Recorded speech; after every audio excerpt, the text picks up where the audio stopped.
بسم اللہ الرحمن الرحیم۔ جس دعا اور امید کے ساتھ کہ آپ جہاں پر بھی ہوں گے اپنے اہل خانہ کے ساتھ خوش بھی ہوں گے اور محفوظ بھی، تمام دیکھنے اور سننے والوں کو زاہد اقبال کا سلام۔ جی ناظرین، آج کی ویڈیو میں ہم آپ کے ساتھ شیئر کرنے والے ہیں کہ ایسی کون سی چیزیں ہیں جو آپ کبھی بھی بھول کر بھی گوگل پر سرچ نہ کریں، ورنہ آپ کو بہت زیادہ پریشانی کا سامنا کرنا پڑ سکتا ہے۔ تو ویڈیو کو اینڈ تک لازمی دیکھیے گا تاکہ آپ کا ہی فائدہ ہو سکے، اور اگر آپ ہمارے چینل پر نئے ہیں تو ہمارے چینل کو سبسکرائب کر کے بیل کے بٹن کو دبا کر آل پہ کر دے تاکہ آنے والی ہر ویڈیو سب سے پہلے آپ لوگوں تک پہنچے۔ تو چلتے ہیں جی ویڈیو کی تفصیل کی جانب۔ ناظرین اکرام، گوگل ایک ایسی جگہ ہے جہاں ہر روز اور ہر وقت کوئی نہ کوئی شخص کچھ نہ کچھ سرچ کر رہا ہوتا ہے۔ گوگل پر چیزیں سرچ کرنا اور نت نئے چیزوں کے متعلق گھر بیٹھے جان لینا بہت ہی آسان ہے، لیکن اگر گوگل نہ ہو تو زندگی بہت مشکل ہو جاتی۔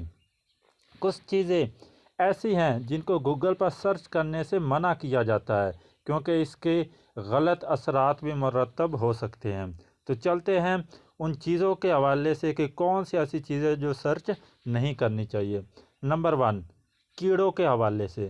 ناظرین اکرام، اگر آپ کو کیڑوں سے متعلق کچھ سرچ کرنا ہے تو مخصوص سرچ اصطلاحات استعمال کریں، کیونکہ اس طرح ایسی چیزیں سامنے آ جائیں گی جو آپ کی ذہنی صحت پر انتہائی برے اثرات مرتب کر سکتی ہیں۔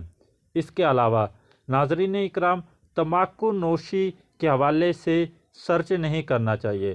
تمباکو نوشی کرنے والوں کے پھیپھڑے، اگر آپ یہ لکھ کر سرچ کریں گے تو انٹرنیٹ تمباکو نوشی کے عادی افراد کے بیمار پھیپھڑوں کی تصاویر آپ کے سامنے واضح کر دے گا، جو کہ ہو سکتا ہے کہ آپ کو بہت زیادہ ذہنی پریشانی کا سبب بنائیں۔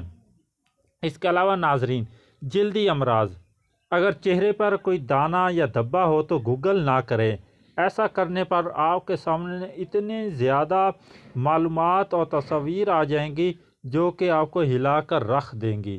اس کے علاوہ بیماری کے متعلق سے معلومات، اپنے مرض کی علامات کو انٹرنیٹ پر سرچ کرنا ذہنی طور پر دھچکا پہنچانے کے قابل ہے، ہلکا سا برترین اور بے چینی کا شکار بنا سکتا ہے۔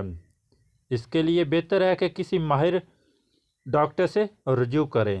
جرم کے متعلق معلومات، یہ کافی سنگین بھی ہو سکتا ہے، جیسا کہ آپ گوگل پر سرچ کریں کہ کوئی ہتھیار کیسے بنایا جاتا ہے یا میزائل کیسے بنائے جاتے ہیں، چاہے یہ تفریح کے لیے ہی کیوں نہ ہو، مگر مختلف ممالک میں سیکورٹی ادارے اس طرح کی چیزوں کو ہمیشہ ٹریک کرتے ہیں۔